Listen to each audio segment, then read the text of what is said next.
इस video lecture में हम बात करेंगे गवर्नमेंट ऑफ इंडिया एक्ट 1935 के बारे में। अगर हम इंडिया की तारीख का जायज़ा ले लें तो इंडिया पर अक्सर बाहर के लोगों ने आकर हुकूमत की है और अपनी मकामी लोगों ने बहुत कम ही हुकूमत की है। ये किस्सा शुरू होता है 19वीं सेंचुरी का, जब 19वीं सेंचुरी के स्टार्ट में इंडियन नेशनल कांग्रेस और मुस्लिम लीग दोनों ही ताकतवर हो रहे थे और दोनों ही इन्फ्लुएंशियल हो रहे थे और दोनों पार्टियां सेल्फ रूल की डिमांड कर रहे थे।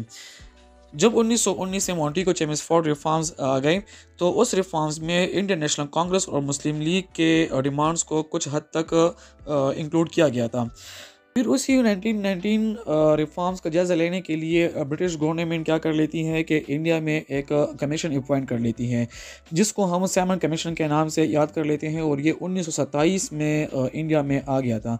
लेकिन इस कमीशन की सबसे बड़ी बात ये थी कि इसमें एक भी इंडियन नुमाइंदे को शामिल नहीं किया गया था और इस कमीशन को ऑल इंडिया नेशनल कांग्रेस और मुस्लिम लीग दोनों ने रिजेक्ट किया था।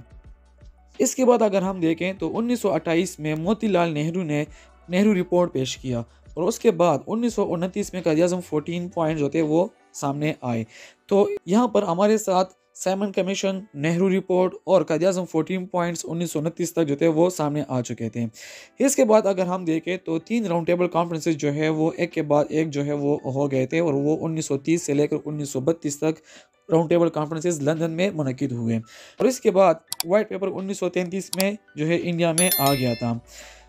तो ब्रिटिश गवर्नमेंट ने Simon commission, Nehru report, Quaid-e-Azam 14 points का जायजा लेने के लिए राउंड टेबल कॉन्फ्रेंसेस मुनक्किद किए थे लंदन में।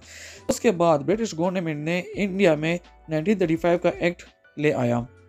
1935 का एक्ट एक तवील और तफसीली किताबचे पर मुश्तमिल था। इस एक्ट में 321 सेक्शन, 14 पार्ट्स और 10 शेड्यूल थे। ये एक्ट जुलाई 1935 को ब्रिटिश के पार्लियामेंट से पास हुआ और फिर उसके बाद अगस्त 1935 को रॉयल एसेंट इसको मिला और बाकायदा तौर पर 1 अप्रैल 1937 को इंडिया में ये राइज हो गया था।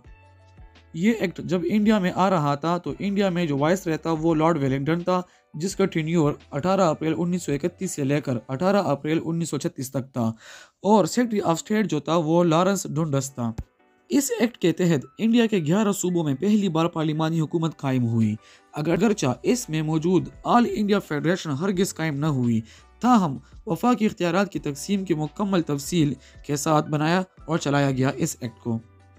इस एक्ट के जरिए इंडिया को 11 गवर्नरी सूबों और 6 चीफ कमिश्नरी सूबों में जो है वो तकसीम किया गया।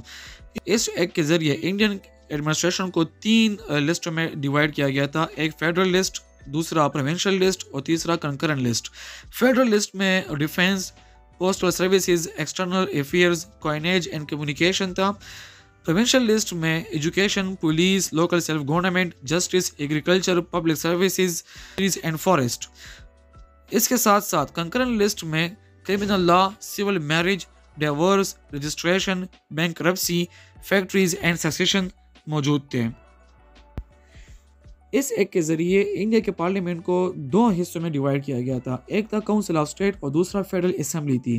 काउंसिल ऑफ स्टेट जिसको हम अपर हाउस भी कह सकते हैं, जिसमें 260 मेंबर्स थे, इसमें से 156 जो थे वो ब्रिटिश प्रोविंसेस से लिए जाते थे और 104 जो थे वो इंडियन स्टेट से नॉमिनेट होते थे।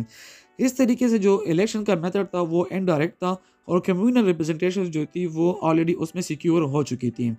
और दूसरा जो था वो फेडरल असेंबली था, जिसको हम लोअर हाउस भी कह सकते हैं। लोअर हाउस जो था वो कंसिस्ट था 375 मेंबर्स पर, जिसमें 250 जो थे वो ब्रिटिश प्रोविंसेस से लिए जाते थे और 125 मेंबर जो थे वो इंडियन स्टेट से लिए जाते थे। और ये जितने भी नुमाइंदे इलेक्टेड होते थे ये सेपरेट इलेक्टोरेट के ज़रिए से ही इलेक्ट होते थे और स्टेट्स जो थे वो अपने मेंबर्स को नॉमिनेट करके असेंबली में भेजते थे।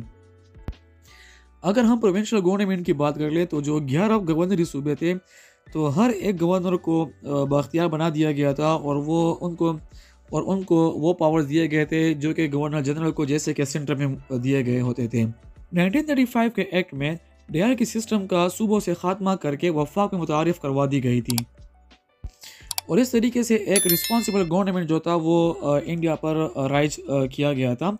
प्रोविंशियल लेजिस्लेचर को जो है मुकम्मल इख्तियारात दिए गए थे कि वो अपने लिए कानून साजी भी कर सकते हैं, लेकिन इंडिया में प्रोविंशियल लेजिस्लेचर अकेले यूनिकैमरल नहीं था, उसमें बैकैमरल भी था, जिसमें 6 सूबे जो थी उसमें बैकैमरल निज़ाम था और 5 सूबों में यूनिकैमरल निज़ाम राइज किया गया था। और इस तरीके से 1935 के एक्ट में एजुकेशन सिस्टम जो था वो प्राइमरी तक मुकम्मल फ्री करार दिया गया था। 1935 के एक्ट में फेडरल कोर्ट और हाई कोर्ट जो थे वो पहली बार इंडिया में बन चुके थे। इस एक्ट में बर्मा जो था वो इंडिया से अलग किया गया था। सिंध और उड़ीसा को बिलतरतीब बम्बई और बिहार से अलहदा करके अलहदा सूबे जो थे वो करार दिए गए थे। इसके अलावा सूबा सरहद जो कि NWFP थी और अब जो है जिसको हम सूबा खैबर पख्तूनख्वा के नाम से याद करते हैं, मुकम्मल सूबाई इख्तियारात देते हुए अलहदा सूबे की हैसियत दे दी गई थी। और इसी 1935 के एक्ट में रिजर्व बैंक ऑफ इंडिया भी इस्टेब्लिश हो चुका था। So let's come towards the summary of the Act of 1935. The Act introduced an all India federation consisting of 11 governor provinces, 6 chief commissioner provinces and the states willing to join it. The Act granted autonomy to the provinces by providing the provincial list of subjects and the assemblies. The Act abolished the system of diarchy. The Act separated Sindh from Bombay and gave it the status of an independent province. The Act introduced 3 lists of subjects, that is, the federal list, the provincial list, and the concurrent list. Burma was separated from British India and Orissa was given the status of a province.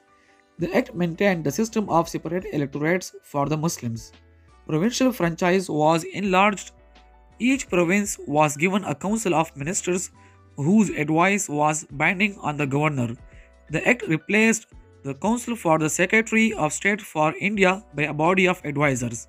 The Act laid down that the expenses of the India office would be borne by the British Exchequer. Thank you so much for watching this lecture. If you have any query regarding this lectures, you can ask in a comment box.